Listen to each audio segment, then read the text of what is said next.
गवार बहू की मॉडर्न पड़ोसन के पहनावे के दीवाने ससुराल वाले। सुबह के 8 बजे टी शर्ट और ट्रैक पैंट में मनोज हल्की मुस्कान लिए अपने मॉडर्न बंगला की बालकनी में सूरज की हल्की तेज धूप में रेलिंग के पास खड़ा हुआ है। उसका ध्यान बगल वाले बंगला की बालकनी पर है। वो बंगलो किसी मॉडर्न पड़ोसन नीलम का है। अपनी बालकनी में लग्जरी 2 सीटर झूले में स्टाइलिश नाइट ड्रेस में नीलम अपने पति अतुल के साथ एक ही कप में चाय की चुस्की ले रही है। तभी मनोज को पायल की चमक और चूड़ियों की खनक सुनाई देती है और फिर एक आवाज। ई लो जी गर्मा गर्म चाय। आवाज सुनते ही मनोज की मुस्कान गायब हो जाती है, क्योंकि उसने आवाज सुनकर अंदाजा लगा लिया कि उसके पीछे उसकी गवार पत्नी भारती 2 चोटी किए, गले में मंगलसूत्र, कानों में बड़े झुमके, देहाती स्टाइल से साड़ी, कमर बेल्ट, पैरों में पायल और महावर लगाए और हाथों में भारी चूड़ियां पहने चाय का कप लिए खड़ी है। मनोज पलटता है और मैंने कितनी बार कहा है तुमसे, ये देहाती रूप लेकर मेरे सामने मत आया करो, फिर भी तुम मानती नहीं हो। हम देहाती है तो देहाती ही रहेंगे ना। हम उस पड़ोसन की तरह मॉडर्न थोड़ी ना हो जाएंगे जिसे आप टकटकी लगाए देख रहे थे। भारती चाय का कप मनोज को थमाकर वहां से किचन में चली जाती है और चाय पीता हुआ मनोज अपने कमरे की तरफ चल देता है। मॉड्यूलर किचन में पहुंचकर भारती कॉफी मेकर में ब्लैक कॉफी बनाते हुए, इनको तो चाय दे दी, अब ननंदिया और देवर के लिए काली काफी बना दो, नहीं तो उनकी तो आंखें भी नहीं खुलेंगी, सोचते हुए भारती कॉफी 2 कप में डालती है और 1 कप कॉफी लेकर सो रही अपनी नंद प्रीति के कमरे में जाती है और प्रीति के पास आकर उसके मुंह से चादर हटाते हुए, ओ ननदिया उठ जा, सुबह हो गई है, इला कॉफी पिया। प्रीति आंखें खोलती है और आंखें मलती हुई, ये क्या है भाभी, रोज रोज सुबह उठाने चली आती हो, आपको और कोई काम नहीं है क्या? जब से आई हो तब से चैन से सोने भी नहीं देती। नाइट ड्रेस पहने प्रीति उठकर बैठ जाती है और भारती के हाथ से कॉफी का कप लेकर एक घूंट पीती है। उसके चेहरे पर हल्की सी खुशी आती है। वाह भाभी, इतने दिनों में भले ही आप मॉडर्न नहीं बन सकी, शहरी भाषा नहीं सीख सकी, देहाती की देहाती ही हो, लेकिन कॉफी बनाना तो सीख ही गई हो। Thank you thank you. अपनी नंद को कॉफी देकर भारती वापस किचन में आती है और दूसरा कप लेकर हॉल में सोफे पर नाइट ड्रेस पहने बैठे फोन में शेयर मार्केट की अपडेट ले रहे अपने सास ससुर के पास जाती है और कॉफी का कप उनकी ओर बढ़ाकर, सासू माँ, आप ये काफी हमरे देवर को दे आइए ना। पूनम फोन से नजर हटाकर भारती की तरफ देखती है। क्यों? तू क्यों नहीं जा सकती? हम पिछली सुबह गए थे तो उन्होंने हमें नौकरानी समझ लिया था और डांट रहे थे। हमें सुबह सुबह उनकी डांट नहीं सुननी, तो आप दे आइए ना। विकास फोन टेबल पर रखकर भारती को देखते हैं। बहू, तुम देहाती बनी रहोगी, देहातियों की तरह कपड़े पहनोगी, श्रृंगार करोगी, तो कोई भी तुम्हें नौकरानी ही समझेगा ना। हम देहाती ही तो है, गांव में ही तो रहती थी हम। तभी अपने कमरे से ऑफिस जाने के लिए तैयार कोट पैंट में मनोज हॉल में आता है और भारती की बात सुनकर, जब तुम गांव में थी तब देहाती थी, अब तुम शहरी हो तो शहरी और मॉडर्न बनो। अपनी पड़ोसन को देखो, उसकी चाल ढाल, रहन सहन, बातचीत करने का तरीका, पहनावा सब मॉडर्न है। तुम्हारी तो बोली भी गवारों जैसी है, उसकी तरह बनो, थोड़ा तो बदलाव लाओ खुद में। नहीं, हम बिल्कुल भी अपने आप को नहीं बदलेंगे। हम क्यों बदलाव लाए, जैसे हैं वैसे ही रहेंगे। मनोज भारती को घूरता हुआ ऑफिस के लिए निकल जाता है। उसके जाने के बाद भारती भी किचन में चली जाती है। उसी दिन शाम के समय बंगलो के गार्डन में रखी चेयर पर नीलम के सास ससुर निर्मला और सूरज के साथ विकास और पूनम बैठे गपशप कर रहे हैं। हाँ, बहुत मजाकिया हैं। आपको तो स्टैंड अप कॉमेडियन होना चाहिए। सभी हंसते हैं। तभी भारती पहले वाले पहनावे में आती है वहां पर और, सासू माँ, सत्तू खत्म हो गया है तो बाजार से मंगवा लीजिएगा। अचानक उन सभी का हंसना बंद हो जाता है। सत्तू? सत्तू कौन खाता है? हम खाते हैं ना, हमें बहुत पसंद है सत्तू। भारती की बात सुनकर निर्मला और सूरज फिर से ठहाका मारकर हंसते हैं। मेरी बहू दिखती भी गवार है, बोलचाल भी गवारों जैसी है और खाने की पसंद भी गवारों जैसी ही है। अपने ससुर की बात सुनकर भारती का चेहरा उतर जाता है। पूनम जल्दी से उठती है और भारती का हाथ पकड़कर उसे वहां से कुछ दूर ले जाती है। मैंने तुझे कितनी बार कहा है कि जब हम लोग किसी के साथ बैठे हो तो हमारे पास मत आया कर। सासू माँ, हम तो बस, जा अंदर, तू अभी जा।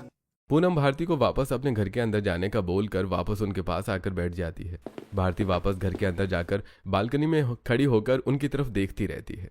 एक बात बताओ, तुम इतने मॉडर्न हो, शहरी हो, तो फिर बहू गांव की गवार क्यों लाए हो? वो एक हादसा था और मैं उसे याद भी नहीं करना चाहती। उनकी बातें चल ही रही थी कि तभी नीलम मॉडर्न और स्टाइलिश ड्रेस के साथ मैचिंग ईयररिंग्स, नेकलेस, ब्रेसलेट और रिंग पहने हुए वहां आती है और अब सब पूनम की और विकास की तरफ देखकर, हाय अंकल आंटी, कैसे हो आप? हम ठीक है बहू। नीलम किसी को भी कुछ बोलने का मौका दिए बिना अपनी सास को कुर्सी पर बैठे हुए ही पीछे से हक कर लेती है। मॉम, मैं अतुल के साथ बाहर जा रही हूँ, मैंने खाना ऑर्डर कर दिया है। कुछ देर बाद डिलीवरी बॉय खाना लेकर आ जाएगा। आप खाना खा लेना, मेरा इंतजार मत करना, मैं लेट घर आऊंगी। इतना कहकर वो वहां से जाने के लिए मुड़ती ही है कि तभी वाह नीलम बहू, कितनी अच्छी ड्रेस पहनी है और ज्वेलरी भी ड्रेस से मैच कर रही है।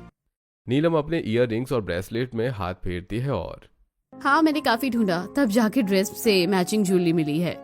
बोलती हुई नीलम वहां से चली जाती है और अपार्टमेंट के बाहर खड़ी कार का दरवाजा खोलकर उसमें बैठने ही वाली होती है। तभी मनोज भी अपनी कार में ऑफिस से लौट आता है और नीलम को देखकर अपनी कार नीलम की कार के पास रोकता है और ड्राइवर सीट पर बैठे अतुल की तरफ देखकर, कहाँ जा रहे हो आप दोनों? कोई पार्टी शार्टी है या just hang out? Just hang out.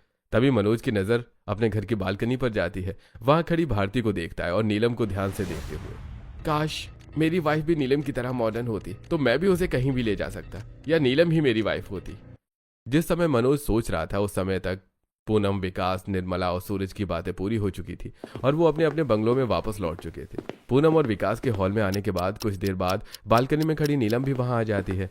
वो वहां से किचन की तरफ जा रही थी कि तभी उसकी सास, भारती बहू, देख पड़ोसन की मॉडर्न बहू नीलम को, कैसे कपड़े पहनती है, कैसे बातचीत करती है, कुछ सीखो उससे। तब तक मनोज भी अतुल और नीलम के जाने के बाद कार बंगलों की पार्किंग में पार्क करके हॉल में पहुंच जाता है और अपनी मम्मी पापा की बातें सुनकर, अगर तुम उसके जैसी 1% भी बन सकी ना, तो मैं भी तुम्हें गर्व से सबको बता सकता हूँ कि तुम मेरी पत्नी हो। सच कहूँ, मुझे ऐसे तुम्हें अपने साथ कहीं ले जाने में शर्मिंदगी महसूस होती है। इतना कहकर मनोज अपने कमरे में चला जाता है। भारती भी किचन में चली जाती है। उन्हें लगता था कि भारती गंवार है तो उसे बुरा नहीं लगता होगा, लेकिन उसे बुरा लगता था। वो सबकी जली कटी बातें सुनकर अकेले में कभी छत पर तो कभी बालकनी में तो कभी किचन में रो लेती थी, लेकिन किसी को पलटकर जवाब नहीं देती थी।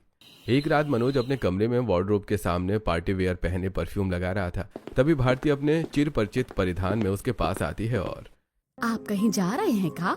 भारती को देखे बिना ही, हाँ हम भी चले, इतने दिन शहर आए हो गए, आप हमें कहीं घुमाने फिराने नहीं ले गए, इसी बहाने हम भी घूम लेंगे। नहीं, तुमने अपना पहनावा देखा है, एकदम गवारों जैसा। तुम्हें अपने साथ ले जाऊंगा तो लोग हंसेंगे मुझ पर। मनोज परफ्यूम की बोतल वार्डरोब में रखता है और कमरे का दरवाजा खोलकर तेजी से बाहर निकल जाता है और भारती कुछ देर अपनी जगह पर खड़ी रहती है। फिर कमरे से बाहर निकलकर छत पर चली जाती है। उसके कुछ देर बाद अपने कमरे में नाइट ड्रेस पहने बेड पर बैठी प्रीति को पायलों की छन छन सुनाई देती है। वो पहले इग्नोर करती है, फिर जैसे ही बेड पर लेटने की कोशिश करती है उसे दोबारा छन छन की आवाज सुनाई देती है। ये कौन है? किसकी पायलों की आवाज है इतनी रात को? वो घबराई हुई कमरे के चारों तरफ देखती है। प्रीति जैसा हाल उसके भाई निखिल का भी था। वो भी अपने कमरे में बेड पर नाइट ड्रेस पहने बैठा पायल की छम छम सुनकर घबराया हुआ था। भूत है ये। दोनों भाई बहन जैसा हाल उनके मम्मी पापा पूनम और विकास का भी था। उन्हें जब पायल की छन छन सुनाई दी तब वो नाइट गाउन पहने सोने की तैयारी में थी और जैसे ही उन्हें पायल की छन छन सुनाई दी वो एक दूसरे से लिपट गई। इतनी रात को पायल कौन बजा रहा है? कहीं चोर तो नहीं आ गया? कैसी बातें करते हो? चोर शोर करके थोड़ी आता है, ये जरूर कोई बुरी आत्मा है, कोई भटकती आत्मा। कुछ देर तक डरे सहमे वो सभी पायल की छन छन सुनते रहते हैं और फिर हॉल में आकर इकट्ठा हो जाते हैं। उसी समय उनकी पड़ोसन नीलम स्टाइलिश नाइट ड्रेस पहने अपने बंगलों की बालकनी में खड़ी भारती को छत पर टहलते हुए देखती है। तभी अतुल वहां आता है और उसे पीछे से हक करके, तुम यहाँ खड़ी क्या कर रही हो? चलो सोना नहीं है क्या? अतुल नीलम को बेडरूम में ले जाता है और इधर रात में 2 बजे तक जब तक मनोज पार्टी से वापस घर लौटकर नहीं आता तब तक हॉल में डरे सहमे एक दूसरे को गले से लगाए उसके घर वालों की पायल की छन छन सुनकर बुरा हाल रहता है। हॉल में पहुंचकर मनोज सबको कांपते हुए देखता है और, क्या हुआ तुम सबको? तुम सब यहाँ हॉल में क्या कर रहे हो और इतने डरे हुए क्यों हो? अरे घर में बहुत गुस्सा आया है मनोज। ये क्या बोल रहे हो डैड? हाँ, हमें कब से पायलों की छनछनाहट सुनाई दे रही है। मनोज थोड़ी देर सोचता है फिर झुंझला जाता है। लगता है तुम सब भूल गए कि वो गवार छुन छुन वाली पायल पहनती है, ये उसकी पायलों की आवाज है। सब राहत की सांस लेते हैं और मनोज हॉल से सीढ़ियां चढ़कर छत पर जाता है और देखता है कि भारती अंधेरे में आसमान की ओर देखती हुई टहल रही है। तुम यहाँ छत पर क्या कर रही हो? तुम्हारी वजह से सभी घर वाले डरे हुए हैं। चलो नीचे और सो जाओ। इतना कहकर विकास वहां से कमरे में चला जाता है। भारती भी अपने आंसू पोंछती है और सिर झुकाकर अपने कमरे में आ जाती है। पता नहीं भारती किस मिट्टी की बनी थी। घर वालों का तिरस्कार सहकर भी वो उनकी बातों को नजरअंदाज करती है। एक शाम जीन्स टॉप पहने प्रीति अपने कमरे में वार्डरोब में लगे शीशे के सामने खड़ी होकर रेड और ब्लैक कलर के 2 वन पीस बारी बारी से अपने ऊपर लगाकर देख रही थी और उसके बिस्तर पर मॉडर्न ड्रेसेस का ढेर लगा था जो वो पहले ही रिजेक्ट कर चुकी थी। ये पहनूं या ये? काश मेरी भाभी ये गंवार ना होती, वो मॉडर्न पड़ोसन नीलम होती तो मैं उनसे कुछ फैशन टिप्स ले सकती थी। उनका फैशन सेंस कितना अच्छा है। उसके कमरे के बाहर एक चोटी किए और हमेशा की तरह ससुराल वालों की नजरों में गवारों जैसे कपड़े पहने झाड़ू लगा रही भारती उसकी बात सुन लेती है और फिर कमरे के अंदर आकर प्रीति को रेड और ब्लैक ड्रेस के साथ देखती है। अरे ननदिया, तुम लाल ड्रेस पहन, लाल रंग तुम पर बहुत जचेगा। प्रीति चौंक जाती है और गुस्से से उसकी तरफ पलटती है। व्हाट नॉनसेंस, खुद 7 मीटर की साड़ी लपेटी रहती हो और मुझे फैशन टिप्स दे रही हो। प्रीति की बात से उदास होकर भारती वहां से बालकनी में चली जाती है जहां पहले से ही उसका देवर रेलिंग पकड़े खड़ा हुआ था। उसकी नजरें सड़क पर थी। भारती उसके पास जाती है और देवर जी, उसकी तरफ देखे बिना ही, भाभी तुम मुझे इस तरह मत बुलाया करो, मुझे अच्छा नहीं लगता। निखिल वहां से हॉल में आने के लिए मुड़ता ही है कि तभी उसकी नजर अपने बंगलों की बालकनी में स्टाइलिश साड़ी पहने खड़ी अपनी बालों पर हाथ फेरती पड़ोसन नीलम पर पड़ती है। निखिल उसे हाय का इशारा करता है और हाय नीलम भाभी, कैसी हैं आप? नीलम निखिल को देखती है और मैं ठीक हूँ, तुम बताओ कैसे हो? हाँ मैं भी ठीक हूँ भाभी। आओ कभी चाय पर गपशप करेंगे। ठीक है, जरूर आऊंगा किसी दिन। इतना बोलकर निखिल वहां से अपने कमरे में चला जाता है और बालकनी में खड़ी भारती की आंखों में आंसू आ जाते हैं। नीलम भले ही अपनी बालकनी से भारती की आंखों के आंसू नहीं देख सकती थी, लेकिन उसे साफ समझ में आ रहा था कि वो उदास है। फिर एक शाम जिस समय भारती देसी साड़ी में बंगलों की छत पर सूख रही अपनी साड़ियों और पेटीकोट उठा रही थी, उसी समय स्टाइलिश कपड़ों में नीलम भी अपने बंगलों की छत पर सूख रहे अपने मॉडर्न ड्रेसेस उठाने आती है। भारती को देखकर नीलम छत से लगी 2.5 फीट की बाउंड्री के पास आती है और वैसे आप मुझे जानती ही होगी, मैं आपकी पड़ोसन नीलम। मैं आपको बहुत बार अकेले में रोते देख चुकी हूँ, कोई परेशानी है क्या? हाँ, आपको जानती हैं और भला हमें क्या परेशानी हो सकती है? झूठ मत बोलो, इंसान तभी अकेले में रोता है जब कोई उसे परेशानी होती है और कोई उसे समझाने वाला नहीं होता है। नीलम की बात सुनकर भारती की आंखें नम हो जाती हैं। हम आपको कहाँ बताएं, हम गवार है ना, तो हमारी वजह से ससुराल वालों को शर्मिंदगी महसूस होती है। वो हमें कुछ भी बोलते रहते हैं तो उनकी बात का बुरा लगता है और अकेले में आकर हम रो लेते हैं। कैसा पति है तुम्हारा? अगर तुम्हें इज्जत नहीं दे सकता था, मान सम्मान की रक्षा नहीं कर सकता था, तो तुमसे शादी क्यों की उसने? अरे उन्हें कुछ मत कहिए, शादी उनकी मर्जी से नहीं हुई थी, वो तो एक हादसा था। कैसा हादसा? तभी भारती बताती है, उस दिन ना हमारी शादी होने वाली थी और अपने हम दूल्हे के साथ मंडप में बैठे हुए थे, तभी भारती खेत में लगे मंडप में शेरवानी कुर्ता और फूलों की लड़ी वाला सहरा पहने मनोज के साथ लाल साड़ी पहने दुल्हन बनी भारती बैठी हुई थी। सहरे में लगे फूलों की लड़ियों की वजह से मनोज का चेहरा ढका हुआ था। तभी मनोज मंडप के बाहर कोट पैंट पहने खड़े मनोज को इशारा करके अपने पास बुलाता है और उसके कान में, यार मेरा पेट गुड़गुड़ कर रहा है, तू मेरे साथ चलना। मनोज मंडप में पंडित जी राघव के पास जाता है और उनके कान में, बस 2 मिनट में आते हैं पंडित जी। दोनों मनोज मंडप से एक झाड़ी के पास लोटा लेकर जाते हैं। दूल्हा मनोज अपनी शेरवानी कुर्ता और सहरा उतारकर कोट पैंट पहने मनोज को दे देता है। तो ये संभाल में अभी आया। बनियान और निक्कर में लोटा लेकर मनोज झाड़ी के पीछे चला जाता है। कुछ देर तक इंतजार करने के बाद, पहनकर तो देखूं शेरवानी और सहरे में कैसा लगता हूँ, मैं भी तो एक दिन दूल्हा बनूंगा। कोट पैंट उतारकर मनोज उत्सुकता से शेरवानी कुर्ता पहनकर सहरा बांध लेता है। सहरा पहनते ही फूलों के पीछे उसका चेहरा छुप जाता है। इधर मंडप में बैठे पंडित जी, इतनी देर हो गई, दूल्हा अभी तक नहीं आया। अरे भाई जल्दी बुलाओ, शुभ मुहूर्त निकला जा रहा है। पंडित जी की बात सुनकर मंडप के पास खड़े भारती के भाई विवेक और रवि अपने होने वाली जीजा को ढूंढते हुए उसी झाड़ी के पास पहुंच जाते हैं जहां मनोज शेरवानी और सहरे में खड़ा था। वो दोनों जल्दी से मनोज के पास जाते हैं और, अरे जीजा जी आप यहाँ क्या कर रहे हो? पंडित जी आपका इंतजार कर रहे हैं, चलिए मेरे साथ। अरे भाई मैं वो नहीं हूँ जो तुम समझ रहे हो, मैं मनोज हूँ। वैसे उनके होने वाले जीजा का नाम भी तो मनोज ही है और सहरे के पीछे छुपा चेहरा वो दोनों देख नहीं पाते। अरे जीजा मजाक मत करिए, हमें पता है आपका नाम मनोज है। मनोज सहरा हटाकर अपना चेहरा उन्हें दिखा पाता, उससे पहले ही वो दोनों उसके साथ उसका हाथ पकड़कर जबरदस्ती मंडप में ले जाकर बिठा देते हैं।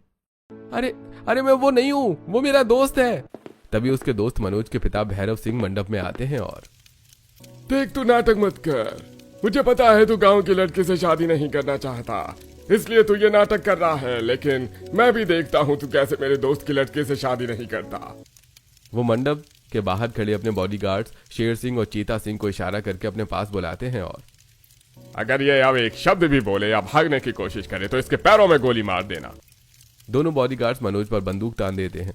अपने सिर पर तनी बंदूक देखकर मनोज डर जाता है और चुपचाप पंडित जी के कहे अनुसार शादी के सभी रिचुअल्स पूरे करता जाता है, वो भी जल्दी जल्दी। जब तक भारती का होने वाला दूल्हा बनियान और निक्कर पहने मंडप में आता है, तब तक उसका ना होने वाला दूल्हा मनोज उसके साथ 7 फेरे लेकर मांग में सिंदूर भर के मंगलसूत्र पहना चुका होता है। मंडप के बाहर खड़ा मनोज मंडप में भारती के साथ दूसरे दूल्हे को देखकर, अरे ये क्या, मैं तो यहाँ हूँ, तो फिर मंडप में कौन है? भैरव सिंह अपने बेटे मनोज को मंडप के बाहर देखकर हैरान हो जाता है। तू यहाँ क्या कर रहा है? तू तो मंडप में था ना। मंडप में बैठा मनोज शेर सिंह और चीता सिंह की बंदूकें अपने सिर से हटाता है और खड़ा होकर, मैं कब से आपको यही बताने की कोशिश कर रहा था कि मैं आपका बेटा मनोज नहीं, उसका दोस्त मनोज हूँ, लेकिन आपने मेरी बात नहीं सुनी और उल्टा मेरी शादी इस गांव की लड़की से करवा दी। तभी मनोज पंडित जी के पास जाकर अदला बदली की पूरी बात बताता है। पंडित जी, ये एक हादसा है। अरे अब तो शादी हो गई, अब कुछ नहीं हो सकता। मैं नहीं मानता इस शादी को। अरे तुम मानो या ना मानो, तुम्हारी शादी विधि विधान और शास्त्रों के अनुसार हुई है और तुम्हें ये शादी माननी ही पड़ेगी। मनोज उन सभी को समझाने की पूरी कोशिश करता है कि ये एक हादसा है, लेकिन हादसा हो या कुछ भी, शादी तो हो ही चुकी थी, इसलिए कोई समझने को तैयार ही नहीं था। और फिर जिस कार में मनोज के साथ विदा होकर भारती उसके घर जाने वाली थी, उसी कार में वो मनोज के साथ विदा हो रही थी और भारती से ज्यादा मनोज रो रहा था। जिस समय मनोज भारती के साथ कार में था, उसी समय उसके घर वाले हॉल में बैठे उसी के बारे में बात कर रहे थे। काफी देर हो गई है, अब तक मनोज को आ जाना चाहिए था। अरे अपने दोस्त की शादी में गया है, थोड़ा टाइम तो लगेगा ही। उसके दोस्त और उसका नाम एक ही है, कहीं कोई गड़बड़ ना हो जाए। क्या गड़बड़ हो सकती है भला? तभी अपने मम्मी पापा की बातें अनसुनी करके, मॉम, मैं क्या कह रहा था, भैया की भी शादी कर दो, फिर मैं भी उनकी बारात में नाचूंगा। हाँ बेटा, बस पड़ोसन की जैसी मॉडर्न बहू मिल जाए ना तो तेरे भाई की शादी कर दो। मुझे तो बिल्कुल वैसी ही बहू चाहिए। यस मॉम, वैसे ही भाभी लाना, कोई गांव की देसी गंवार मत ले आना। हॉल के दरवाजा खुलता है और मनोज उदास चेहरे के साथ भारती को लेकर अंदर आता है। मनोज के साथ भारती को देखकर पूरा परिवार हैरान हो जाता है। तूने आने में इतनी देर क्यों लगाई, और ये लड़की कौन है? मनोज उनसे पूरी बात बताता है। ये क्या हो गया? हम तो सोच रहे थे कि तेरी शादी पड़ोसन की तरह मॉडर्न लड़के से करेंगे ताकि हमारी बहू भी मॉडर्न हो, लेकिन वो एक हादसा था डैड। अपनी जिंदगी के सबसे बड़े हादसे के बारे में बताते हुए भारती बाउंड्री वॉल के पास खड़ी नीलम के पास आ चुकी थी। हमारे ससुराल वाले मॉडर्न बहू चाहते थे आपकी तरह, लेकिन हम गंवार उनकी बहू बन गए। अब वो हमें अपना नहीं पा रहे हैं। अगर तुम्हारे ससुराल वाले मॉडर्न बहू चाहते थे तो तुम उनके लिए मॉडर्न बहू बन जाओ। ये गंवार बहू बनकर क्यों रहती हो? देखिए, ये हम हैं। 2 कदम पीछे हटकर भारती खुद को नीलम को अच्छे से दिखाती है, फिर नीलम के पास आकर, और हम अपने आप को किसी के लिए नहीं बदलेंगे। ऐसा क्यों? अच्छा, आप अपना अस्तित्व छोड़कर खुद को बदल सकती हो का? नहीं, मैं अपनी पर्सनैलिटी कभी नहीं बदल सकती। तो फिर हम कैसे बदल ले खुद को? हाँ, थोड़ा बहुत बदलाव ला सकते हैं, लेकिन खुद को पूरी तरह कभी नहीं बदलेंगे। जिस समय उन दोनों की बातें चल रही थी, उसी समय उनके पति एक पब में कोने में लगी टेबल पर बैठे हुए आपस में बातें कर रहे थे। यार मनोज, मैं देख रहा हूँ कि तुम शादी के बाद से बहुत परेशान रहते हो। मुझे लगता है तुम अपनी पत्नी को पसंद नहीं करते। अगर ऐसा है तो फिर तुमने शादी क्यों की? मनोज भी उसे अपनी जिंदगी के हादसे के बारे में बताता है। मुझे तो तुम्हारी पत्नी नीलम जैसी मॉडर्न पत्नी चाहिए थी। मेरे घर वाले भी ऐसा ही चाहते थे, लेकिन मेरी शादी गंवार भारती से हो गई। अच्छा, ये बात है। तो फिर एक काम क्यों नहीं करते, तुम अपनी गंवार पत्नी को मॉडर्न बना दो। इंसान को बदलने में थोड़ा सा समय लगता है। मनोज 2 दिनों तक अतुल की कही बात को अच्छी तरह सोचता है और फिर तीसरी शाम ऑफिस से घर आने से पहले शॉपिंग मॉल से 2 वेस्टर्न ड्रेस खरीदता है और हॉल में आकर हॉल में अपने देहाती कपड़े पहने झाड़ू लगा रही भारती के पास जाकर उसे बैग देते हुए, ये देखो, मैं तुम्हारे लिए कपड़े लाया हूँ। भारती बैग लेती है और उसमें रखी ड्रेसेस निकाल कर देखने के बाद, एका है, हम ना पहनेंगे। आज से तुम ऐसे ही कपड़े पहनोगी? नहीं, हम ये छोटे कपड़े नहीं पहनेंगे, आप चाहे जो भी कर लो। उन दोनों की बातें सुनकर पूनम और प्रीति भी वहां आ जाती है। बहू देखो, आजकल यही ट्रेंड में है, इसे पहन कर देखो। हाँ भाभी, कम से कम कोशिश तो करो मॉडर्न भाभी बनने की। मॉडर्न बहू तो नहीं ला पाए तो कम से कम देसी बहू को ही मॉडर्न बना दे। भारती अपनी जिद पर अड़ी रहती है और साफ मना कर देती है। ड्रेस वापस रखकर मनोज को बैग देती है और सफाई में लग जाती है। मनोज निराश होकर वहां से कमरे में चला जाता है। उस दिन के बाद मनोज भारती को समझाना छोड़ देता है और मॉडर्न पड़ोसन की ओर अट्रैक्ट होने लगता है। मनोज बालकनी में, कार में और कभी कभी अपने पति अतुल के साथ शॉपिंग पर जाते हुए नीलम को देखता। नीलम भी उसे देखती और सोच में पड़ जाती। मनोज जी, मुझे ऐसे क्यों देखते हैं? फिर एक शाम सूरज डूबने से थोड़ा पहले ही नीलम एक trendy off shoulder modern dress में अपनी बालकनी में झूले पर बैठी फोन पर ड्रेसेस देख रही थी। तभी उसका ध्यान अचानक पड़ोस वाली बालकनी में जाता है जहां खड़ा मनोज उसी की तरफ देख रहा था। दोनों के बीच थोड़ी दूरी है लेकिन नजरें मिल रही हैं। मनोज के चेहरे पर एक उत्सुकता और बेचैनी है। नीलम असहज महसूस करती है। वो अपनी नजरें फोन की तरफ झुका लेती है, लेकिन तभी नीलम जी, फोन में इतना खोई हो कि हम पर ध्यान ही नहीं है। हाँ, अपने लिए नई ड्रेस देख रही थी, देख ली, अब जा रही हूँ। वो जल्दी से झूले से उतरती है और बालकनी से अपने कमरे में पहुंच जाती है और बेड साइड टेबल पर अपना फोन रखती है और टेबल पर रखी फोटो देखती है जिसमें वो अपने पति अतुल के साथ मुस्कुरा रही है। कहीं ऐसा तो नहीं कि मनोज जी मेरी वजह से अपनी पत्नी को अपना नहीं पा रहे हैं, क्योंकि उन्हें मेरी तरह मॉडर्न पत्नी चाहिए थी और उनकी पत्नी भारती उनकी नजरों में गंवार है। नीलम कुछ देर सोचती है और फिर भारती ने मुझसे कहा था कि वो पूरी तरह नहीं बदल सकती लेकिन थोड़ा बदल सकती है और मैं उसे उतना ही बदलने की कोशिश करूंगी। भारती को बदलने का आइडिया लेकर नीलम अगले ही दिन भारती के बंगलों में पहुंच जाती है। मॉडर्न ड्रेस और उसकी मैचिंग ज्वेलरी पहने हुए हॉल में बैठा भारती का पूरा परिवार अचानक नीलम को वहां देखकर हैरान हो जाता है। तब निखिल और मनोज नीलम के पास जाते हैं और अरे बैठो बैठो, मैं आपके लिए कॉफी बना कर लाता हूँ। अरे आओ भाभी जी, मैं आपसे फैशन टिप्स लेना चाहती हूँ। भाभी जी, आपने मुझे चाय के लिए इनवाइट किया था, मैं नहीं आया तो आप खुद ही आ गई। पूनम और विकास नीलम के कपड़े और ज्वेलरी देखते हैं और तुम तो घर में भी एक मॉडल की तरह रहती हो। तभी भारती हमेशा की तरह साड़ी पहने और अपना चिर परिचित श्रृंगार की एक ककड़ी खाते हुए किचन से हॉल में आती है। पूनम उसे देखती है और एक मेरी बहू है जिसे न चलने का ढंग है, न बोलने का और न ही खाने का। देखो कैसी आवाजें करके खा रही है। नीलम सबको नजरअंदाज करती हुई भारती के पास जाती है और मैं यहाँ भारती से मिलने आई हूँ। ये बात सुनकर सबके मुंह खुले रह जाते हैं। भारती तुम चलो मेरे साथ। अरे हम कहाँ चले? अरे चलो तो। नीलम भारती को अपने साथ लेकर एक मॉल के ब्यूटी स्टोर पहुंच जाती है। तुम हमका यहाँ क्यों लाई हो? तुमने उस दिन कहा था ना कि तुम अपने आप को पूरी तरह नहीं बदल सकती लेकिन थोड़ा बदलने की कोशिश कर सकती हो, तो बस मैं तुम्हें यहाँ थोड़ा ही बदलने लाई हूँ ताकि तुम्हारा पति तुम पर ध्यान दे सके। हम तुम्हारी बात मानेंगे, आप जैसा कहोगे हम वैसा करेंगे। नीलम मेकअप किट की कंप्लीट वैनिटी तैयार करके भारती को देती है और मेकअप के बारे में समझाती है। अब सोचने वाली बात यह है कि जिस भारती ने जिंदगी में कभी मेकअप नहीं किया वो भला एक बार समझाने पर क्या समझेगी। नीलम भारती को उसके घर छोड़कर अपने घर चली जाती है और उसी दिन शाम को भारती अपने कमरे से मेकअप करके हॉल में आती है और सोफे पर बैठी अपनी नंद प्रीति के कंधे पर पीछे से हाथ रखती है। प्रीति जैसी पलट कर देखती है तो चुड़ैल आ गई, चुड़ैल आ गई। उसके पास बैठी पूनम कहाँ है चुड़ैल, कहाँ है? भारती की ओर इशारा करते हुए ये चुड़ैल। होठों में ढेर सारी लिपस्टिक लगाए हुए, आंखों में काजल फैलाए हुए, पाउडर से चेहरा एकदम सफेद किए हुए, दो पतली चोटियां, साड़ी और गहने पैसे ही पहने हुए भारती। अरे हम चुड़ैल नहीं हैं। ये देखो हमने आज मेकअप किया है, बताओ कैसे लग रहे हैं? ये मेकअप करने का आइडिया तुम्हें किसने दिया? एकदम जोकर लग रही हो। वो हमारी पड़ोसन है ना, उसने। नीलम भाभी का नाम बदनाम मत करो, वो मॉडर्न है, उन्हें फैशन सेंस का पता है। उनके दिए टिप्स इतने घटिया नहीं हो सकते हैं। भारती उदास होकर अपने कमरे में चली जाती है। नीलम एक दो बार और भारती को समझाने की कोशिश करती है लेकिन भारती अपने परिवार वालों के लिए मॉडर्न पड़ोसन जैसी नहीं बन पाती और नीलम भी ये बात समझ जाती है। फिर एक दिन नीलम भारती के पास उसके कमरे में जाती है और खिड़की के पास खड़ी बाहर की तरफ देख रही भारती से भारती, मुझे नहीं लगता कि तुम्हारे ससुराल वाले तुम्हें कभी अपना पाएंगे और तुम कभी मॉडर्न बहू बन पाओगी। तो तुम ससुराल छोड़ क्यों नहीं देती? गाँव जाकर अपनी नई जिंदगी की शुरुआत करो। भारती नीलम की तरफ पलटती है और हमारी माँ ने हमें घर से विदा करते हुए कहा था, भारती तू मायके से विदा होकर ससुराल जा रही है, ससुराल से अर्थी में ही विदा होना।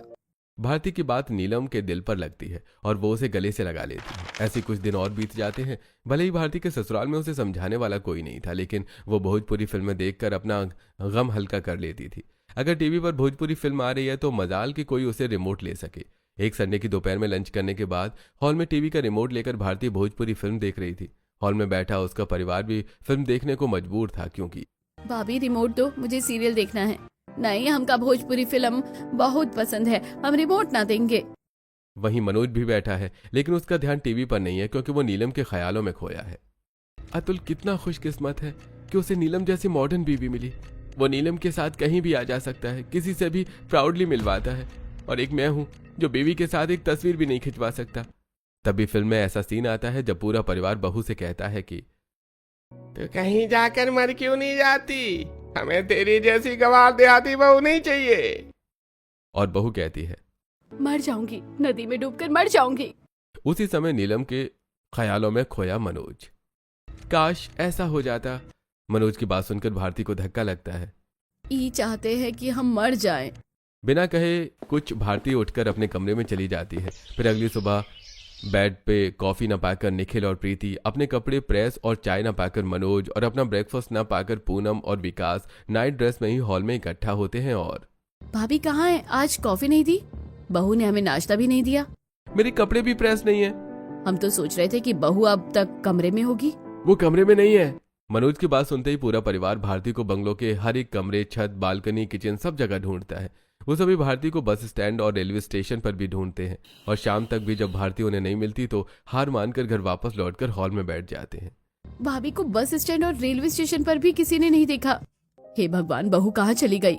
वो सभी भारती के बारे में उसके मायके में भी पता करते हैं, वो वहां भी नहीं होती। भारती को ढूंढते हुए 2 दिन बीत जाते हैं, तब भी उसका उन्हें पता नहीं चलता। तीसरे दिन की सुबह पूरा परिवार बंगलों के गार्डन में बैठा है, जो शायद पिछले 2 दिनों से नहाया नहीं है, क्योंकि वो सभी अभी तक नाइट ड्रेस में ही है। पता नहीं भारती कहाँ चली गई, मुझे उसकी बहुत चिंता हो रही है। अरे बहू भले ही गंवार थी, लेकिन हमारी बातें सुनकर भी हमारा कितना ख्याल रखती थी। भले ही हमने उनके पहनावे या गहनों की वजह से उन्हें ताने मारे हो, लेकिन अब कान उनकी पायल की छमछम सुनना चाहते हैं। अपने बंगलों की बालकनी में मॉडर्न ड्रेस में खड़ी नीलम उनकी बातें सुनती है। और आप सब किसके बारे में बात कर रहे हैं? भारती के बारे में। 2 दिन पहले वो कहीं चली गई, न जाने इस वक्त कहाँ होगी, किस हाल में होगी। मुझे उसकी फिक्र हो रही है। फिक्र हो रही है मतलब प्यार है? प्यार का तो नहीं पता, लेकिन फिक्र है। मनोज की बात सुनकर नीलम बालकनी से अपने कमरे में चली जाती है और पूरा परिवार भी हॉल में आकर बैठ जाता है। हॉल का दरवाजा खुला है, वो सभी खामोशी से उम्मीद लगाए दरवाजे की तरफ देख रहे हैं। तभी दरवाजे से 2 चोटी के, गले में मंगलसूत्र, कानों में बड़े बड़े झुमके, देहाती स्टाइल की साड़ी, कमर बेल्ट, पैरों में पायल और महावर लगाई और हाथों में भारी चूड़ियां पहने भारती का आगमन होता है। वो सभी भागकर भारती के पास जाते हैं। मनोज भारती को गले से लगा लेता है। तुम कहाँ चली गई थी हमें बिना बताए? हम कितने परेशान हो रहे थे, आपको पता भी है। भारती मेरे पास मेरे घर पर थी। जब तक नीलम बोली नहीं तब तक उनमें से किसी का ध्यान नहीं गया कि वो शॉर्ट ड्रेस पहने वहीं खड़ी है। याद है, हम उस दिन भोजपुरी फिल्म देख रहे थे और आप फिल्म के अंत में बोले थे काश ऐसा होता। तो हम सोचे कि आप हमारे बारे में ऐसा सोच रहे हैं। हमारी समझ में कुछ नहीं आ रहा था, तो हम रात में ही नीलम के पास आ गए और पूरी बात बताई और फिर इन्होंने हमें अपने घर पर ही रोक लिया। नहीं भारती, वो काश उसके लिए नहीं था, किसी और की बात के लिए था। बहू, हम तुम्हारे पहनावे को अक्सर मॉडर्न बहू के पहनावे से कंपेयर करते थे और तुम्हें गंवार समझकर तुम्हें एक्सेप्ट नहीं कर पा रहे थे। अच्छा हुआ तुम्हें गलतफहमी हुई और तुम हमसे दूर हो गई। दूर जाने के बाद हमें पता चला कि बहू मॉडर्न हो या गंवार, अगर वो परिवार वालों का सम्मान करती है तो परिवार वालों का भी फर्ज बनता है कि वो उसे अपनी बहू का दर्जा दे। आज के बाद हम कभी तुम्हें मॉडर्न बहू से कंपेयर नहीं करेंगे और तुम जैसी भी हो अपनी बहू मानेंगे।